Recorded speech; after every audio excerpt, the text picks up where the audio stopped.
don't want to do something, I want you to change how you're approaching this. Okay? So how do we change as we're approaching it? I think Jesus does a really good job of doing this. He explains how intercession works. So, as we've been standing up here modeling this, we're going, Holy Spirit, come. That's called intercession. Okay? Now, it probably looks different than a lot of people. The word intercession doesn't mean prayer. The word intercession has nothing to do with the word prayer unless you put prayer at the end of it. The word intercession is a term that means one party and another party need to meet, and a person comes in the middle of it, and he takes one hand and the other hand, and he makes them come together and have a meeting. That's what intercession actually means. It means the meeting of two parties. Okay? So when Jesus died on the cross, he made intercession for us. It didn't mean he's on the cross praying for us. It meant that when he died on the cross, he made a meeting between God and man.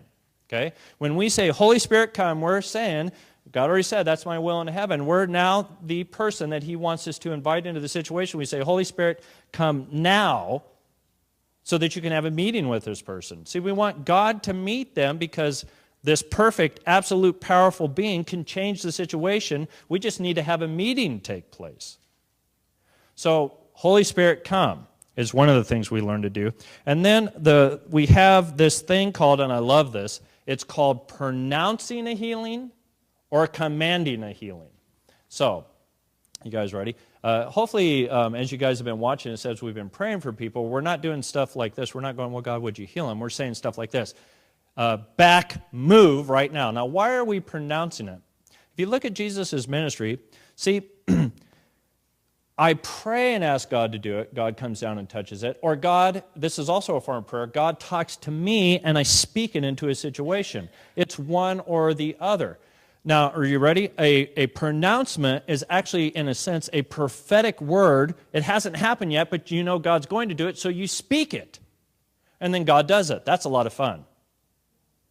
Another one is God just commands you for the thing to change the situation. So you have to speak to things. And so you see Jesus doing this all the time. It's actually what I'd call one of the most dynamic things about Jesus is how he models authority. So he walks into a situation, he just speaks to the weather. Stop it. He walks up to blind people and he just says, see. Now, see, those are commands. He's commanding something to change in a situation. Adam and Kelly and I all had an opportunity to go to Africa, and everyone always says this to me, God's always doing everything in Africa. Well, that's not true. It's just we like telling you about what's happening in Africa to just kind of mess with your head, all right? He's doing this here in the United States too, but the first time Adam and I went to Africa, it was so funny because we get there, and Jesus starts acting like the Jesus of the Bible. Now, it isn't that he wasn't the Jesus of the Bible here. He just really started acting like who he's always been. All of a sudden, he just starts healing. And you guys, are you ready when I say this? It's going to sound extreme, but it started happening. He started healing everybody we were praying for. Everybody. It got so scary after a while. Actually, I thought Adam was kind of cute. I know he doesn't like me saying that about him, but he comes up to me one day and he says, I don't get this. Everyone I pray for gets healed. And I go back home and I say, God, come. And where is he? I said, it's not that God's not in the United States. It's what God's doing here. He called us here. He wants to do something here. That's why he's doing this. Okay? At one point, just to show you guys how fun it is, the second time we went back, you guys like having Jesus challenge you? Remember I told you about that lady who was crippled, and I thought, man, I don't have a miracle in me. Well, every time we go to Africa, the Lord just says, what I'm going to do is I'm going to stretch you to where you're so uncomfortable that you'll really enjoy the kingdom. Now, how'd you like that kind of thing being told to you by the Lord? So all of a sudden we're seeing, now I'm not saying this flippantly, but it was just common. We started seeing so many deaf and blind people get healed and crippled people getting healed. I was wondering, now how in the world is God going to up that ante? So like the third day into it, a bunch of women grabbed this little boy and they're praying for him, and I just got done praying for a lady that was blind and the Lord healed her. Isn't that fun? I mean, it almost sounds weird to just say that. Yeah, I got tired of that and I went and sat down. I'm sitting down, I'm just rejoicing at watching the team pray for all these people, and they're getting healed of all this junk that's going on in their life. It was just wonderful. And the group of women said, well, Brian, why don't you come up here? We're praying for this little boy. And I said, sure, what's going on with him? He's born deaf. Here we are. An impossible miracle has to happen. I was wondering how God was going to up it, so what did he do? He brings me a kid that's never heard before. We start praying for him. Now, you guys, you can't... You can't fudge it when a miracle needs to happen. right? You can't just say, do you feel a little bit better? Yeah, I was at a 10. I'm probably at a 9.5. Okay, we'll go home. I mean, a miracle just has to happen, right? You can't half hear. You have to hear or you don't. And so I'm scared again. Oh, no, here we go again. And so I'm really turning my heart to the Lord. What do you want me to do? And the Lord just says, yeah, stick your fingers in his ears.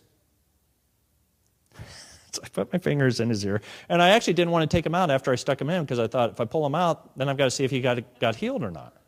So I put my fingers in his ears, and I said, well, what do you want me to do? And the Lord said, now ask me to recreate his eardrums. And I said, okay, well, Lord, would you recreate his eardrums? Still have my fingers in his ears. And the Lord's go, pull your fingers out, he's healed. I'm like,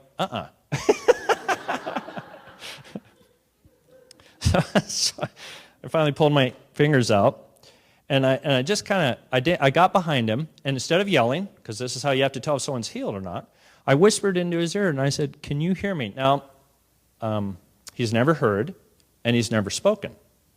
So he doesn't know how to speak. I thought it was actually, when we sat back and thought about it, it was probably 2 miracles that happened. He heard, and he was able to speak. He goes, yes! And when he did that, the guy that raised him and brought him, he just broke and started weeping. And the people in Africa are so enjoyable because during worship, they're so expressive. But when they get healed, they're very calm. And so the kid gets healed, he just goes and sits back in his seat. And we're all just kind of looking at him like, what? That actually happened every time someone got healed. What's happening? We're all excited. Oh, I'm healed. And they just...